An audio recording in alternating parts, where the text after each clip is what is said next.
Kung hindi matarik o malubak, may harang naman ang ilang dapat ay espesyal na daan para sa mga person with disability.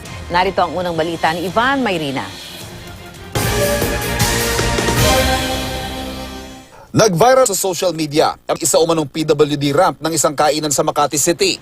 Pero paglilinaw ng store manager sa GMA News, hindi ito PWD ramp kundi ramp para sa mga tindang bisikleta ng dating umuupa sa pwestong yon. Hinarangan na ito. Gayunpaman, hindi mahihirapan maghanap ng mga ehemplo ng hirap na dinaranas sa mga persons with disability. Sa kabila ng batas na nagsasabing dapat maglagay ng mga rampa at ibang paraan para maging PWD-friendly ang mga estruktura.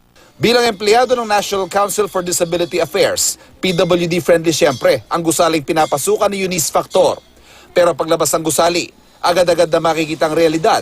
The struggle is real, ika nga, na paggalaw ng isang tulad niyang person with disability. Itong lubak-lubak na to, Ito, yan, kasi di ba dapat okay na ako dito. Kaya lang pag ano ko dito, masisira yung wheelchair ko. Kapag mahina yung kamay ko, hindi ko siya maitutulak agad-agad.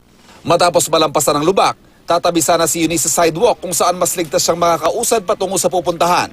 May rampa naman paket ang sidewalk pero sa tarik nito, hindi kinaya ng kahit praktisado niya mga braso na isang pang wheelchair. Ayon sa Philippine Statistics Office, may halos 1.2 milyong Pilipino may disability base sa census itong 2010.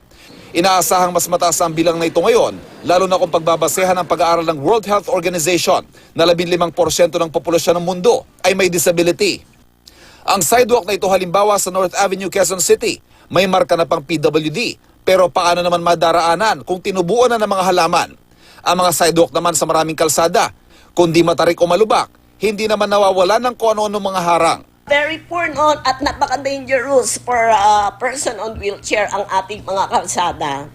Makakapili ka lang ng mga lugar na sila ay magiging komportable. Para sa unang balita, Ivan Mayrina reporting.